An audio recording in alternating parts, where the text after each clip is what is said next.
Thanks again for the opportunity to come. It was nice because it's only a few blocks away from me, so it was great. I could take call last night and still show up here in the morning, which is always a blessing. But in any case, I was asked to talk a little bit about damage control versus definitive control. So the advantage here is I'm talking about the people that you've already decided you're going to operate on. So this is not non-operative management. And you're deciding whether to leave them open or not, so you're probably not doing it laparoscopically. This makes it a whole lot easier. I have no financial disclosures, although I probably guess I have to disclose that I'm a maximally invasive surgeon. And most of the people I operate on are bleeding to death or are hemodynamically unstable in the operating room. So it does cloud your vision. And I do have to step back every once in a while and say, is it right for me to leave this patient open or not? The term damage control surgery comes from trauma. It actually comes from the U.S. Navy. And if your ship is sinking, you'd like to plug it up and keep it from sinking. And so you do a damage control procedure on your ship. But it was actually coined in trauma by Mike Rotundo several years ago. And it was the concept that you're dealing with somebody who has this lethal triad, what we call the lethal triad in trauma, which is largely due to hemorrhagic shock. So you're dealing with hypothermia, acidosis, and coagulopathy. And you know what that looks like. It's a horrible situation to be in, and you like to get out of it as quickly as possible. And so the goal was really to abbreviate your surgery to get control of hemorrhage, control of contamination, which usually means leaving the bowel out of continuity. And then this concept of how you resuscitate the patient really has evolved over time as well to the term damage control resuscitation, which now means limiting crystalloid and using high ratio blood product resuscitation in the operating room. So really all this is developed around the patient with hemorrhagic shock. The other thing that's unique about trauma patients is they often have multi-system injury, and so getting them out of the operating room might be beneficial in management of other things like their traumatic brain injury or evaluation of management of other injuries that you have not yet sorted out. And so there are other advantages to really expediting their surgery. This continues into the ICU phase where they get core rewarming, they get aggressive correction of coagulopathy, and then, as I said, you continue to identify injuries and manage them. And then you plan a re-exploration, usually in 24 to 48 hours, depending upon the stability of the patient, for operative management that's definitive for their injuries, and hopefully at that time abdominal closure. And abdominal closure rates in trauma have been pretty high because you're not necessarily leaving these patients open because they have massive bowel edema or something like that. You're leaving them open because you've got all these other things you've got to attend to. And so it's not actually that terribly hard to close them in a day or two. What's different about non-trauma patients is that they have a lot of other comorbidities often. They have a lot of other factors that may limit their recovery, and they're much harder to get closed in the long run. So leaving them open is a big decision. I think if you read the literature, there's not great literature. There are sort of physiologic factors and patient factors, right? So if you look at the literature, pretty much most people would agree that somebody that's persistently unstable on very high dose pressors, that as you kind of alluded to, is unstable in the operating room, persistent hypotension and septic shock, that's a patient you might want to consider a damage control approach. The other criteria listed here are things that come from the trauma literature, right? The criteria around acidosis, coagulopathy, and hypothermia. And it's not really clear how all those translate into the situation of a septic patient. And so that's a little bit more vague as to how you define instability for those factors. If you had a non-trauma patient who needed a massive transfusion, like an upper GI bleed or a ruptured AAA patient, that sort of patient does translate pretty well for those factors. In patient factors, people will talk about advanced age and multiple comorbidities. Again, I think that lends to how stable they are during the operation and whether they're able to tolerate the longer procedure. And then I do think that patient factors like mesenteric ischemia is a real deal, and most people would recommend that if you're really concerned about that you delay the anastomosis and relook.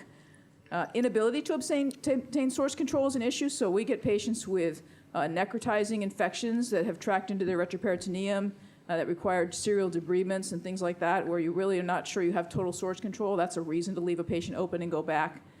Inability to close because they're just too swollen. Means you don't have a choice but to leave them open, or if you're really concerned that you're going to close them, it's going to be really tight, then they're going to get an abdominal compartment syndrome post-op. This is common with like pancreatitis patients. We rarely operate on anymore, but if you do, they're going to require a massive resuscitation. You're really worried you're going to have an abdominal compartment syndrome post-op. That's another potential reason to leave them open. So the question about whether physiologic factors from trauma really apply to EGCS is really unclear in the literature. There's not good, clear criteria that defines what is that hemodynamically unstable patient. It's really like pornography. You know it when you see it, right? So it is a judgment call, I think, in the operating room to say, hey, this patient just really doesn't seem like they're going to tolerate my continuing to do work. Now, if you have, as I said, a bleeding patient, then that data in the trauma around coagulopathy, hypothermia translates very well.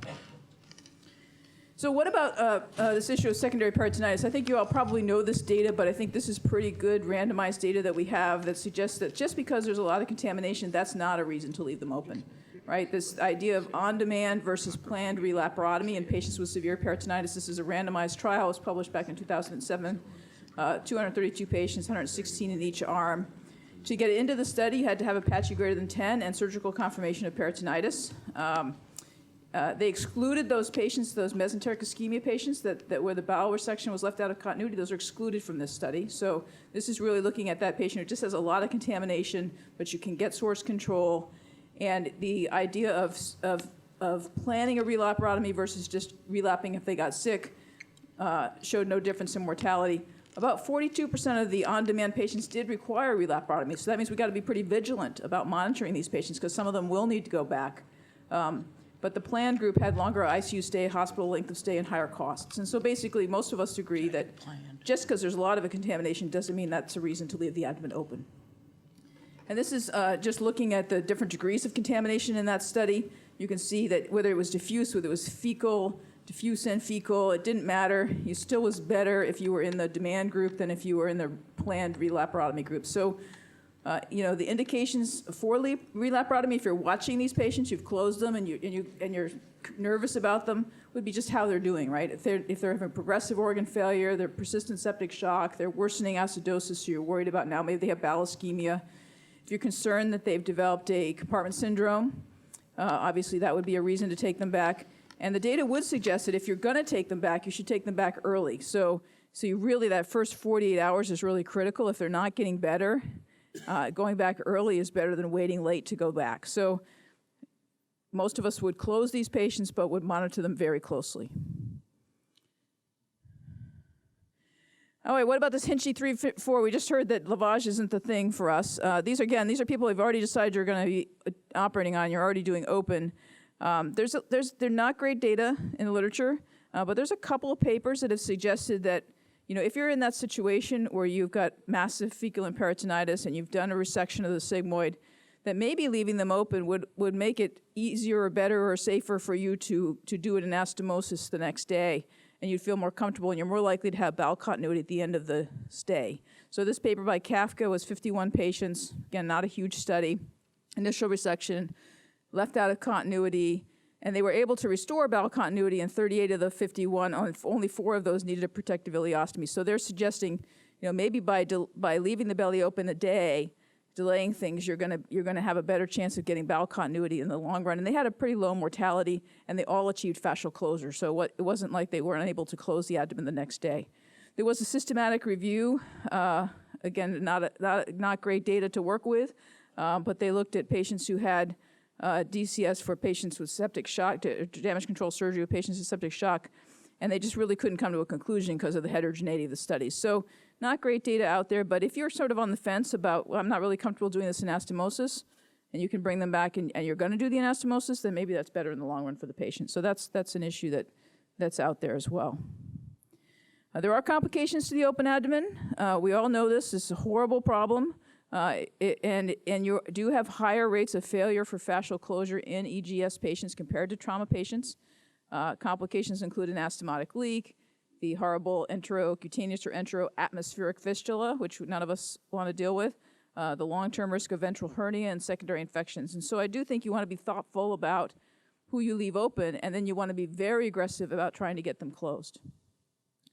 You have to recognize that this population that I'm talking about has a very high mortality. So no matter what you do, this is looking at 164 patients who were non-trauma patients who had damage control surgery, and the indications that they were using were adopted from the trauma literature, and if they had one of those indications, they had a 24% mortality, 2 a 48%, and 3 a 62%. But you can see the survival curves there looking at different disease states.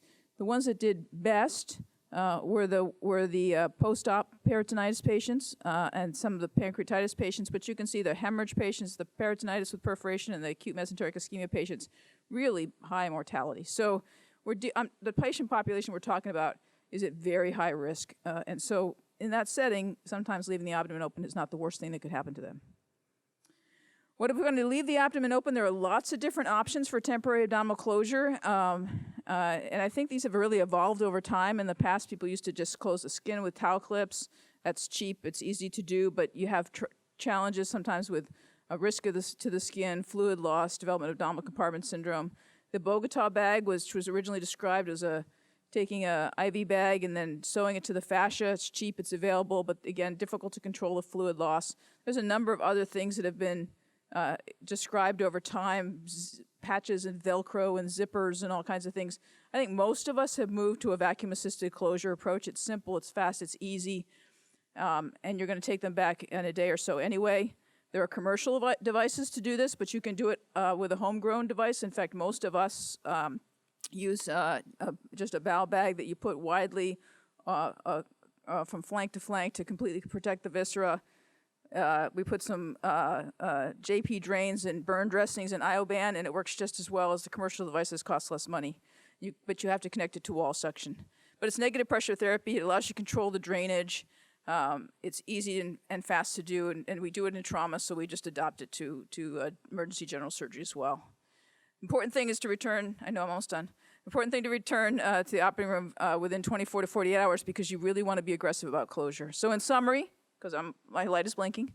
In summary, I think there are patient factors that support damage control surgery, the mesenteric ischemia, inability to attain source control, abdominal compartment syndrome. There are physiological criteria less clear, but when you see it, if they're really on high dose pressures, if they're unstable, if they're not tolerating the anesthetic, you got to get out of the operating room. Relaparotomy on demand is preferred over planned laparotomy for secondary peritonitis with source control, but you need to be vigilant about those patients. There may be a role for staged anastomosis in some complicated patients. Negative pressure therapy is probably the best initial approach, and then morbidity and mortality is going to be high no matter what you do. So, thank you.